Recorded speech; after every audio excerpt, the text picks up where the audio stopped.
In the previous class, we have discussed on the what is map, okay, what is map scale. Then we have discussed on classification of maps. We left out with the conventional symbols, so which is related with this map. This we are going to cover in today's class along with the precision and accuracy. So if we complete these two topics today, we will be able to finish the half of the module of module 1. We will be able to finish. So in today's class we will be discuss regarding the conventional symbols and accuracy and precision. Now what is a map? Map is it is nothing but the what is the whatever the things are present on the ground, we are going to represent it on a sheet of scale. Okay, so we have discussed regarding the map scale. In that we are going to have the large scale, medium scale, and then the small scale map. This is what we have discussed in the previous class. Along with we have discussed regarding what is the engineer scale, what is representative factor, okay, and then what is the graphical scale. Then we have discussed on the different types of maps, and then the map layout, what should be there in the map layout.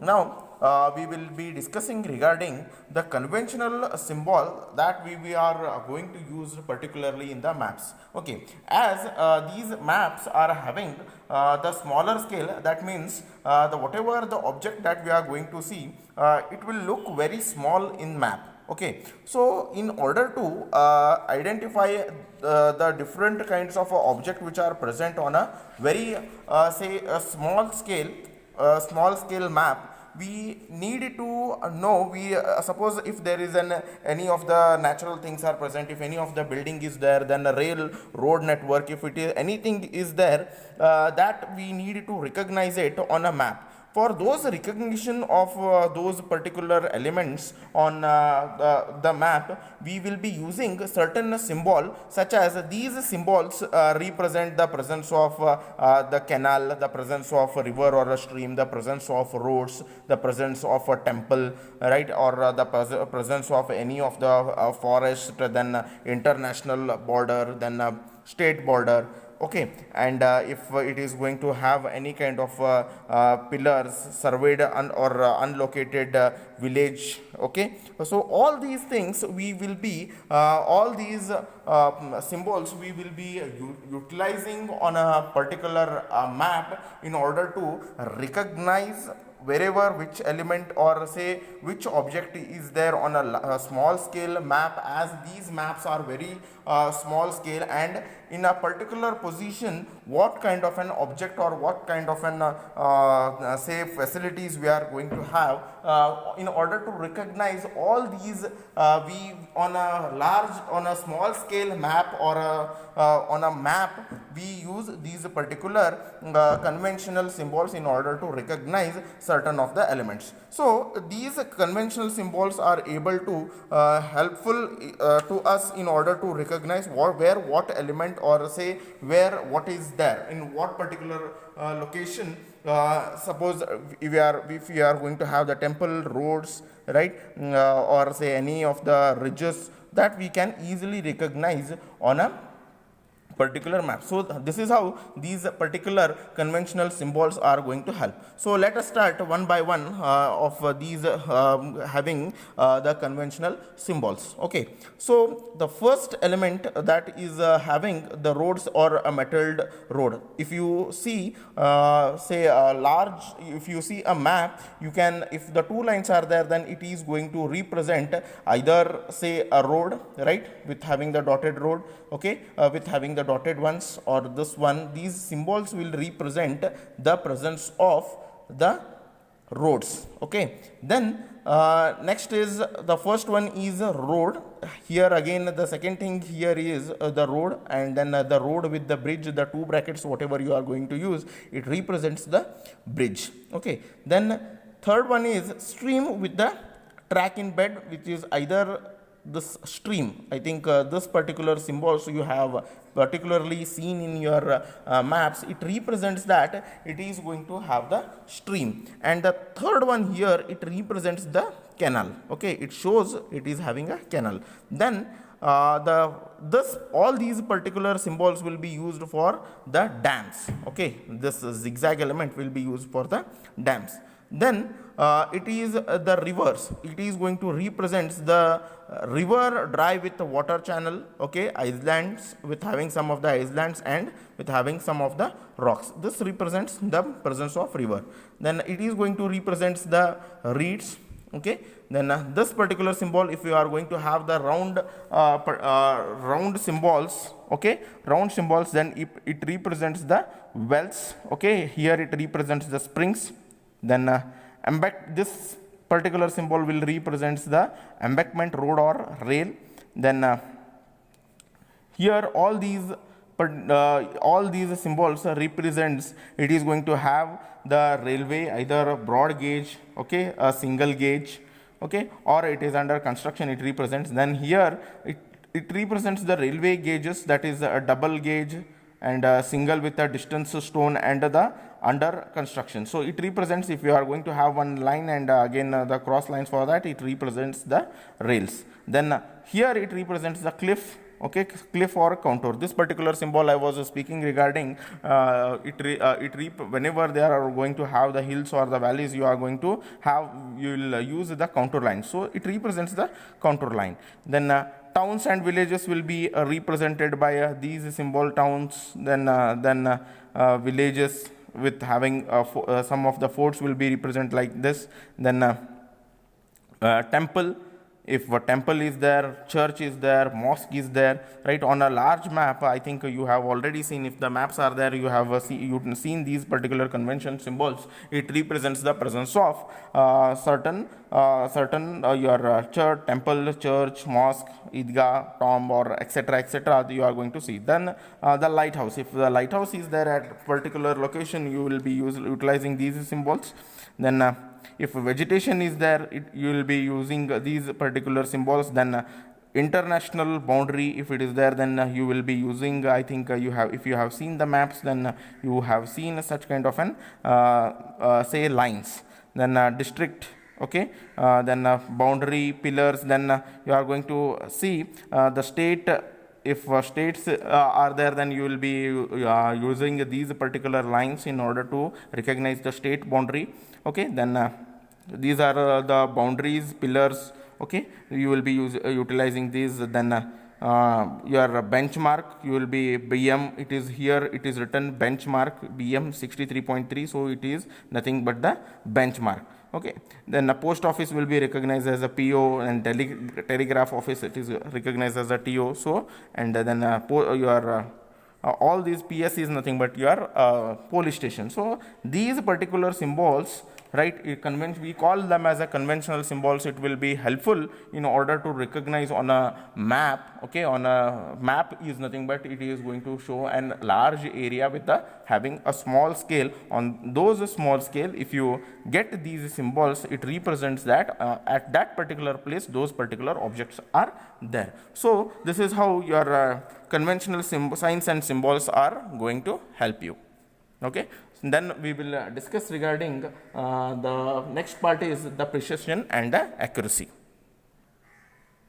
Now these precision and accuracy, these are the frequently used terms. We use it in engineering surveys, both by the manufacturer when quoting the specification, and for the equipments, and on site we usually utilize or we speak these words, that is the precision and accuracy, to describe the results obtained in the field work, okay. Now what is accuracy, right? Accuracy, it allows a certain amount of tolerance that might be either plus or either negative in a measurement. We call it as an the accuracy, okay. Here it allows a certain amount of tolerance, means with having a small error of either positive or negative. I am using the word small, that is nothing but the accuracy. Now precision, okay, what is precision? It demands the exact measurement, okay. The precision demands the exact measurements. Since there are no such things that are absolutely having an exact measurement, a set of observations, suppose if we are going to have the survey and a set of observation, not one reading, we are going to have the set of observations, or when they are going to be closely grouped together, with having some small deviation from the sample mean, okay, that means when we are going to correct the n number of readings, in that there will, you cannot have all these points exactly at the same, but with having a very small deviation, or we call it as a small standard error, are said to be the precise. So here that is nothing but your accuracy and the precision. Precision is nothing but it is a degree of perfection used in the instruments or the methods and the observation. It is also called as a degree of consistency, okay, or we call it as the consistent, how consistent your reading are. If you are going to have 10 reading, then all those 10 readings should be very nearer to each other, okay. Sometimes they may be exact whatever. Suppose if you have taken the reading of say, I'll give you an example of 0.05. So if your one reading is 0.04, one reading is might be 0.04 9, okay, 0.048, then when they are grouped together, you can say it as the precise reading, okay, you can say it as the precise reading. Now what is accuracy? Accuracy is nothing but it is the degree of perfection obtained, okay. So accuracy can be given by the value, it is the difference between the true value and the most probable value, okay. True value minus most probable value is going to give you the accuracy. Now here you can see the example for precise, okay, precision and what is accuracy, okay. Here you are going to have one circular, in that you are the dots can represent the readings what you have taken, okay. So precise but not accurate. Now you have taken some say 6 or 7 reading. Now these are precise. Precise means they are having very small level error, but it is not accurate, means whatever the result you want, that has not come out. So this is what is, you can say, the precise but not accurate, okay. Now here you want some answer, but you have got some n number of readings, and that too they are not nearer to each other. You can say it as neither precise nor accurate. Now here whatever the reading you want, you are getting with having some small variations in it. So you call it as the precise and accurate. See, you have got the some true value minus some minus probable value, okay. So you have got whatever the value, whatever you want, you have got very nearer to that, but having some variations in that. But you can see that whatever the n number of readings you have taken, it is having some small error, but whatever you want, it is within the limit. So this is nothing but your precision and the accuracy is. So here we have completed the half of a module of your surveying. In the next class we will be discussing regarding the linear measurements. In that we will discuss regarding different measuring tapes for the horizontal distance, what instruments we will be using. In that we will be studying regarding the tapes and chains and taping on a level ground and a sloping ground, then corrections to be made, then ranging, how we can do the ranging. Then we will be seeing the obstacles in the tape survey, booking of the tape survey work, okay, field work, then how we can do the entries, okay. Then conventional symbols, again it has been covered in this class. Then obstacles in the tape survey, and then some of the numerical problem. So we will here we will see what we have studied in the half part of module 1. We have defined surveying, what is surveying, then we have seen the objectives, we have seen the importance of surveying, then classification of surveys, okay, then principles of survey. In that we have studied 2 principles, units of measurement. Here the linear and the angular measurement we have studied. Then surveying measurements and errors, that is different types of units, okay, surveying measurements, and then different types of error, okay, we have studied. Then types of errors, precision and accuracy we have studied. What is the classification of map, we have seen how we classify the different maps. Then map scale, conventional symbol, topographic map. Then we have studied regarding the maps and a different layout. So this is your half of your module 1 is going to get over, and then we will be studying regarding the measurement of the horizontal distance in the next class. So probably we may finish this module 1 either in the probably in the next week. We are going to finish our module 1. Okay, we will also have to solve some of the problems which are there in your tape and tape measurements that we are going to solve in the probably we will be finishing with the module 1 in the next week.